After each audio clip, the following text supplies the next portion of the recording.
இப்பதான் நம்ம சேனலுக்கு முதல் முறையா வரீங்கன்னா கீழே உள்ள சப்ஸ்கிரைப் பட்டனை அழுத்தி சப்ஸ்கிரைப் பண்ணிக்கோங்க.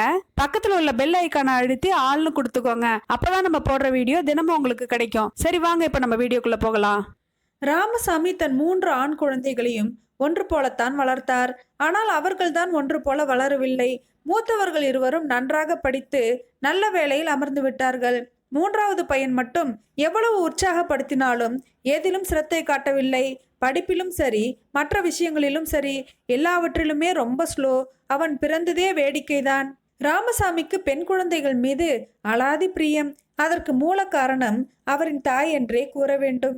எத்தனை ஆண் குழந்தை பிறந்தாலும் நாம கண்ணை மூடின பிறகு விழுந்தடித்து அழ ஒரு பெண் குழந்தை வேண்டும் என்பார் அவர். அது ராமசாமியின் மனதிலும் ஆழமாக பதிந்து விட்டது. அதனால்தான் 2 ஆண் குழந்தைகள் பிறந்த பிறகும் அவரது மனைவி 3வது கர்ப்பத்தை மறுத்த போதும் பிடிவாதமாக 3வது குழந்தை வேண்டுமென்று ஒற்றை காலில் நின்றார் ராமசாமி. 3வது குழந்தை பெண்தான் என்று ஏகமாக நம்பினார். ஆண் பெண் பிறப்பதெல்லாம் மனிதர்கள் கையிலா இருக்கிறது? அந்த கடவுள் அல்லவா தீர்மானிக்கிறார்.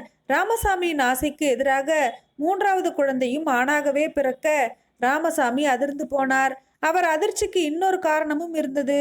3வது குழந்தை பிறந்த 3ஆம் நாளே எதிர்பாராத விதமாக அவர் மனைவி இறந்து போனார். குடும்பத்தின் முழு பொறுப்பும் அவர் தலையில் இறங்கியது.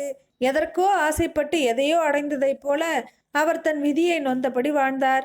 அரசாங்க உத்தியோகம், நிலையான வருமானம், கைக்குழந்தையை பார்த்து கொள்ள வயதான தாய், சஞ்சலப்படாத மனசு, இவையெல்லாம் இருந்ததனால் வாழ்க்கை சக்கரம் சங்கடமின்றி சுழன்றது ராமசாமிக்கு. தந்தை மட்டுமல்லாது 3 குழந்தைகளுக்கும் தாயுமாக இருந்து கண்ணும் கருத்துமாக அவர்களை வளர்த்தார். நெருங்கிய நண்பர்கள் சிலர் அவருக்காக வருத்தப்பட்டு அவர்கள் ஆதங்கத்தை அவரிடம் வெளிப்படையாகவே தெரிவித்தனர். ஆனால் ராமசாமி மிகவும் பண்பட்டவராக இவ்வாறு கூறுவார். என்னப்பா நீங்க, எனக்கு பிறந்திருந்தா கூட ஒரு மகள் தான் கிடைச்சிருப்பா. இப்ப எனக்கு 3 மகள்கள். இதுல என்ன பிரச்சனைனா, பையன்களுக்கு கல்யாண வயசு வர்ற வரைக்கும் காத்திருக்கணும். அப்புறம்தான் அந்த மகள்கள் மருமகள்ன்ற பேர்ல என் வீட்டுக்கு வருவாங்க. எல்லாத்துக்கும் கொடுத்து வச்சிருக்கணும் என்று ராமசாமி கூறுவார். அப்படி அவர் கூறும்போது பெண் வைத்திருக்கின்ற நண்பர்கள் எல்லாம், பேசாம நம்ம பெண்ணை இவர் பையனுக்கே கட்டி வச்சிட்டா பிரச்சனையே இல்லாம நம்ம பொண்ணுங்களோட வாழ்க்கை நல்லபடியா போகும் என்று ஆசைப்படுவார்கள். ஆனால் அதற்கும் ஒரு கண்டிஷன் வைத்திருந்தார் ராமசாமி.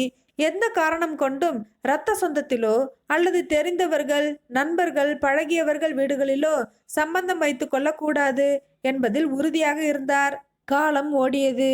மூத்தவன் என்ஜினியர் ஆகி கை நிறைய சம்பாதிக்க ஆரம்பித்தான். அவனுக்கு தகுந்தாற்போல் ஒரு பெண்ணை பார்த்து கல்யாணத்தை முடித்து வைத்தார். அந்த பெண்ணும் MBA முடித்திருந்ததனால் இருவரும் சம்பாதித்து வீடு, கார் என்று நல்ல வாழ்க்கையை அமைத்து கொண்டார்கள். 2ஆம் அவன் கம்ப்யூட்டர் படித்ததனால் அவன் வாழ்வும் சிரமமின்றி கழிகிறது. அவன் மனைவி பட்டதாரி என்றாலும் அவளின் பெற்றோருக்கு அவள் ஒரே பெண் என்பதால் வேலைக்கெல்லாம் செல்லவில்லை. நகரின் முக்கிய பகுதியில் அவர்கள் வீடு என்பதால் வீடு கட்டும் தொல்லை அவர்களுக்கு இல்லை. சொந்த வீடு கிடைத்து போனதால் அவன் வாழும் திருப்திகரமாகவே போகிறது. 3வது பையன் பாட்டியின் அரவணைப்பில் வளர்ந்தவன். எவ்வளவோ செல்லமாக வளர்த்தும் எதிர்பார்த்தபடி தேரவில்லை. படிப்பு அவனுக்கு எட்டிக்காயாக கசந்தது. +2க்கு மேல் அவனுக்கு அதிர்ஷ்டமில்லாமல் போனது. ராமசாமி தனது நண்பர்கள் மூலமாக அவனுக்கு ஒரு சூப்பர் மார்க்கெட்டில் சூப்பர்வைசர் வேலையை மிகுந்த சிரமத்தோடு வாங்கி கொடுத்தார். படிப்பில் தான் அவன் பின்தங்கியிருந்தானே ஒழிய பாக்கி விஷயங்களில் அவன் சுறுசுறுப்பு. 6 மாதத்தில் அங்கு வேலை பார்த்த சேல்ஸ் கேலை கைப்பிடித்தான். ராமசாமி தன் ஆற்றாமையை வெளியில் காட்டிக்கொள்ளாமல் அவன் செய்கைகளை ஏற்றுக்கொண்டார். 3 பிள்ளைகளும் குடும்பமாகி போனதில் அவருக்கு ஒரு சந்தோஷம் என்றாலும் 3வது மகன் மீது மட்டும் அவருக்கு பிரியமும் வாஞ்சையும் அதிகம். சிறு வயதிலிருந்தே தாய் இல்லாமல் வளர்ந்தவன். அவர் எதிர்பார்த்தபடி முன்னேறாதவன். பொருளாதாரத்தில் ரொம்பவும் பின்தங்கியவன். அண்ணன்கள் இருவரும் பொருளாதாரத்தில் முன்னேறியிருந்தாலும் தாங்கள் சொன்ன எதையும் தம்பி கேட்பதில்லை என்ற காரணத்தால் அவர்கள் இருவரும் அவனை கண்டுகொள்வதில்லை. அவனை மட்டுமல்ல, ராமசாமியையும் தான். அவர்கள் இப்படி ஆனதற்கு காரணமே அப்பாதான் என்று அவர்கள் கருதினர். ஒரு வருடத்தில் ஒவ்வொரு பிள்ளை வீட்டிலும் 4 மாதங்கள் தங்குவதென்று அவராகவே ஒரு முடிவை எடுத்து அதனை செயல்படுத்தியும் வந்தார். பிள்ளைகளும் அதற்கு உடன்பட்டார்கள். மருமகள்களை தன் மகள் போலவே பாவித்து வந்ததால் எந்த மருமகளும் அவர் செயல்களுக்கு ஆட்சேபனை தெரிவிப்பதில்லை. எந்த மகன் வீட்டில் தங்கினாலும் அவரால் முடிந்த உதவிகளை குறைவின்றி செய்வார். வருகின்ற பென்ஷன் பணத்தை எந்த மருமகள் வீட்டில் இருக்கிறாரோ அந்த மருமகளின் கையில் கொடுத்து விடுவார்.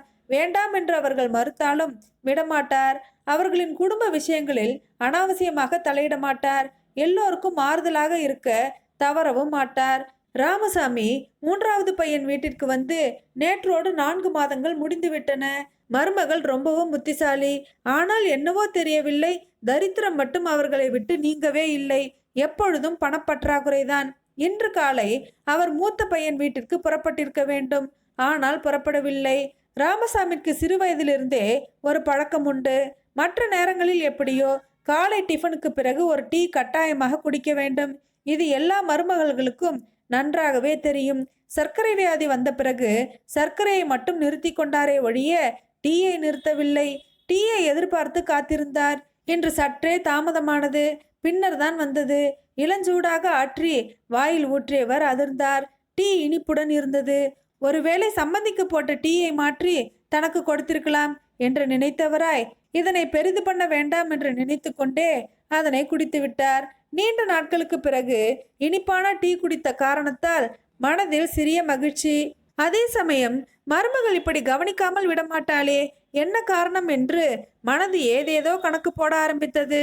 அடுத்த நாளும் இனிப்பான டீயே வந்தது. மருமகளுக்கு உடம்புக்கு ஏதும் ஆகிவிட்டதோ என்று பயந்தவராய் மருமகளை அவள் அறியாமல் நோக்கினார். நன்றாக இருப்பதாகவே பட்டது. சரி, நாளைக்கு என்னவாகிறது என்று பார்க்கலாம் என்று நினைத்தார். 3வது நாளும் டீயில் இனிப்பு இன்று சற்று அதிகமாகவே போடப்பட்டிருந்தது. அவருக்கு நன்றாகவே புரிந்துவிட்டது. உடனடியாக முதல் மகன் வீட்டுக்கு செல்வதென்று முடிவெடுத்தார். போகும் முன் வங்கிக்கு சென்றார். பின்னர் ஒரு கடிதத்தை 3வது மருமகளுக்கு எழுதினார். அன்புள்ள மருமகளே, நீ புத்திசாலி என்பதில் எனக்கு என்றுமே சந்தேகம் வந்தது கிடையாது. 3 நாட்களாக டீயில் இனிப்பை போட்டு நான் புறப்பட வேண்டிய நேரம் வந்தும் புறப்படாததால் உனக்கு ஏற்பட்ட மனக்கசப்பை வெளிக்காட்டி விட்டாய்.